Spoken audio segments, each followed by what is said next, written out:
36 படம் பண்ணீங்கன்னு சொன்னாரு. ஆனா நீங்க பேசும்போது உங்க கண்ணு கொஞ்சம் இதுவாயிடுச்சு, கலங்கி இருந்துச்சு ஒருத்தர் சொல்லும்போது. ஸோ இது 25th மூவின்னு சொல்லியிருக்கீங்க. பேர் வந்து ரணம். ரணம். இது உங்களுக்கு ரணமாவே இருக்குமா? இல்ல அதே மகிழ்ச்சியை உங்களுக்கு கொண்டு வரும்னு நினைக்கிறீங்களா? கண்டிப்பா. ஒரு சொன்ன மாதிரி வந்து இந்த மாதிரி ஸ்கிரிப்ட் எனக்கு தெரிஞ்சு இது வரல வரல. ரொம்ப சினிமாவிலையா? சினிமாலே வருது. தமிழ் சினிமாவில் வரல. ஸோ டெஃபினட்டா வந்து இது வந்து ரொம்ப ஹார்ட் ஹிட்டிங்கா இருக்கும். ஓ இப்படி ஒன்று இருக்கா அப்படின்ற ஒரு விஷயம் இருக்கு. அதில் நிறைய ஃபீமேல் கேரக்டர்ஸ் தான் வந்து இந்த படத்தை வந்து எலிவேட் பண்றது. ஒரு சின்னதாக ஒரு சப்போர்ட்டிங் மாதிரி இருக்கும் படத்துல. எப்பவுமே ஒண்ணு இருந்தாவே பயங்கரமா கலாச்சி கலகலப்பா கொண்டு போயிடுவீங்க. அது 3 ஹீரோயின் வேற இந்த சைலண்ட் ஆக்கி வச்சிருக்காங்க, சரக்கு வேற போட்டுக்கிறீங்க. 3மே கிடைக்கல. அதுதான் ஒரு ஹீரோயின் வந்து ஒரு 3 நாள் தான் ஷூட்டிங் இவங்க, அதுக்கப்புறம் காணும். திருப்பி சரக்கு அடிக்கிற சீன் போயிட்டேன். இவங்க வந்து போலீஸ், அவங்க வந்து ஒரு மதர் கேரக்டர். ஹீரோயின் அந்த மாதிரி ஹீரோயின் அந்த டியூட் அந்த மாதிரிலாம் இல்லாம ஒரு டோட்டலா ஒரு டிஃபரெண்ட் ஜானர் இருக்கும் படம். சார் வேற டீம் நீங்க சொல்லிட்டீங்க, அப்ப நீங்க இதை பத்தி சொல்லி ஆகணும். தளபதி 68 ஷூட்டிங் போயிட்டு இருக்குங்க, நல்லா போயிட்டு இருக்கு. உங்க ரோல் என்ன சார்? அதுதான் ஆக்சுவலி நீங்க கரெக்டா கேட்டீங்க. முன்னாடி தான் வந்துட்டு ஏதோ ஒரு சீக்வன்ஸ் ஒன்று எடுத்துட்டு இருந்தாங்க. எடுத்துட்டு இருக்கும்போது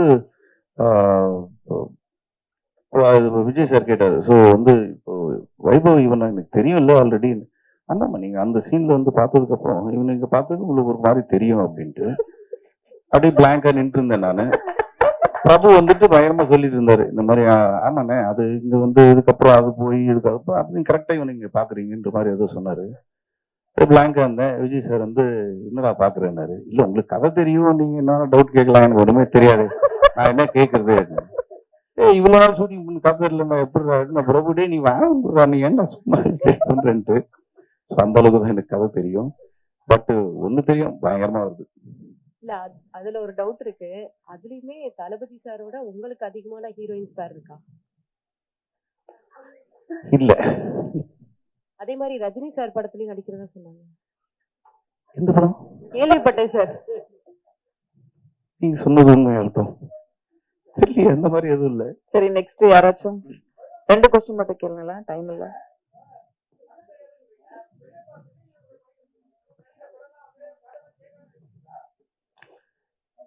அப்படி இல்ல, ஓரளவுக்கு வெங்கட் பாபு ஃபர்ஸ்ட்ல இருந்து அவர் கதை சொன்னது இல்லை. இதுவரையிலும் கேட்டா வந்து எனக்கே தெரியலடா அப்படின்னு தான் சொல்லுவார் அவரு. அதே மாதிரி வந்து இப்ப வந்து பெரிய படம் பண்றதுனால வந்துட்டு ஓ உனக்கு கதையெல்லாம் தெரியுமா அப்படின்னு சொல்லிதான் கேட்கிறாரு. ஃபர்ஸ்ட்ல இருந்து சரோஜால இருந்து வந்து இதுவரையிலும் கதை சொன்னதில்லை. சரோஜாலாம் அடிக்கும் போதெல்லாம் வந்து ஓடிக்கிட்டே இருப்போம் நைட். ஆனா திருப்பி வந்து ஈவினிங் ஷூட்டிங் போகும்போது சரண் சார் நான் எல்லாம் கேட்கும்போது இன்னைக்கு என்ன இருக்கும், அதே தாண்டா ஓட்டு மேல ஓடி அங்க இருந்து இங்க நாங்க ஓடிக்கிட்டே இருப்போம். காலையில் விட்டுருவாங்க, போயிட்டு திருப்பி நாளைக்கு வந்து ஓடலாம் அப்படின்னு இருக்கும். படம் பார்த்தா தான் தெரியும் ஜென்ரலா வெங்கட் பிரபு படம் எல்லாம். உங்க வீட்டுல அவங்க அண்ணன் பெரிய ஒரு மாஸ் வில்லனா இருக்காரு. வண்டி வரும்போது பிக்கப் உங்களுக்கு வண்டி பிக்கப் பண்ண வருமா இல்ல அவருக்கு? ஆச்சு, ரீசெண்டா ஆச்சு. கொஞ்ச நாள் நடுவில் அப்படியே வந்து சும்மா வீட்டுல உட்காந்து டிவி பார்க்கும்போது வந்து கார் வந்திருக்குனாங்க. கார் வந்திருக்கா, நம்மளுக்கு யாரும் சொல்லவே இல்லையா அப்படின்னு பார்த்துட்டு இருந்தேன். சரி ஒரு நம்பிக்கையில தான் போனேன். யாரோ ஒருத்தர் அடிச்சாரு கதை சொல்லணும்ட்டு, அவரு வந்திருப்பாரு போல இருக்கு அப்படின்னு ஃபீல் பண்ணேன். பார்த்தா இவன் மேக்கப் கிட் எல்லாம் எடுத்துக்கிட்டு ஷூட்டிங் போயிட்டு இருந்தான். இன்னும் மாறிடுச்சு. இவெல்லாம் நான் சொல்லிட்டு போவேன், நான் ஷூட்டிங் போறேன் கொஞ்சம் இந்த வேலைலாம் பாருங்க அவன் சொல்லிட்டு போனான். இந்த மாதிரி இந்த இவங்க எல்லாம் வருவாங்க கொஞ்சம் பார்த்து இந்த பில் எல்லாம் செட்டில் பண்ணி நான் ஷூட்டிங் போயிட்டு வந்தேன். எந்த படம் எல்லாம் பெரிய படம் சொல்லிட்டு இருப்பான். அதனால கொஞ்சம் அடக்கி வைக்கிறேன்.